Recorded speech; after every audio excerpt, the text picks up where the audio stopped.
Pasidariau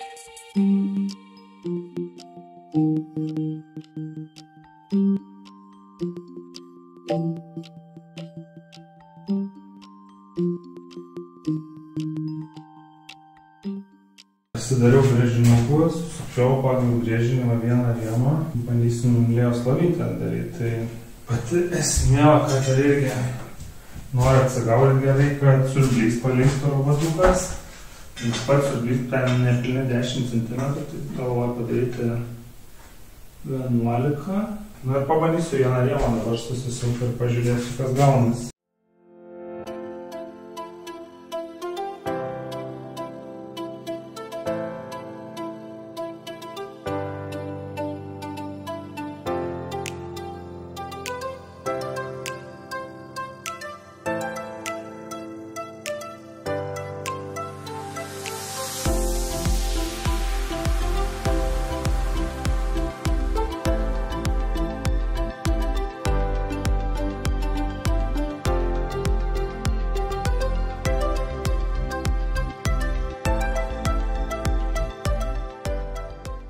Nu, va, turiu 2 rėmus susisukęs, dabar liko tik skersiniai, nu ir dar čiužinio grotelėm. Skersinukai irgi dar apačioj prisisuks papildomi. O čia matos čiužinio paralonas, tai dar įsivelka jisai. Vienas dalykas, va, irgi dabar susigrąžiau, kas įgilintas kelias varžtą ir po to nusipirkau apvalų strypą, tai bandysim va taip susikišti, prisipjauti, dar gal biškį medžio špaklius, kad gražiau.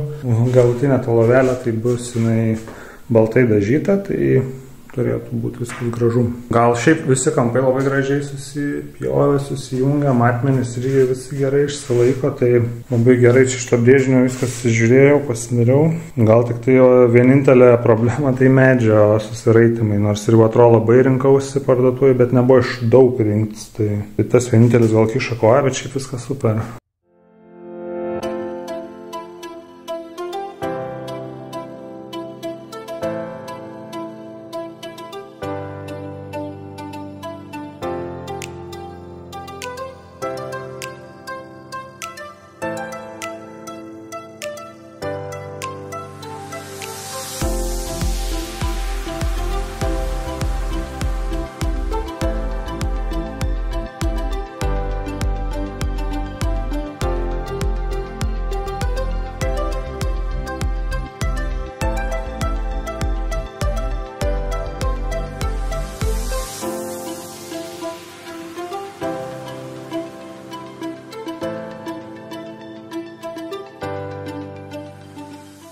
Nu, va, lovytė jau paruošta dažymui.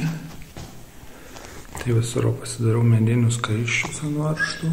Čia kampu irgi susukti. Dar kai kur tokias minimales vietas su akrilu prastepiau. Nežinau, kaip laikys ant medžio. Pabandysim. Šiaip tai visai gerai susikonstravo visi va gražiai kampai. Susipjojo, susirinko, nu, kai kur yra tokie mikro dar plyšeliai, bet manau, dažai pilnai ten užpildys viską, nes labai maži. Nu, ir sekantis etapas po dažymų bus tiesiog sudėti grotelės ir čiužinį ir viskas.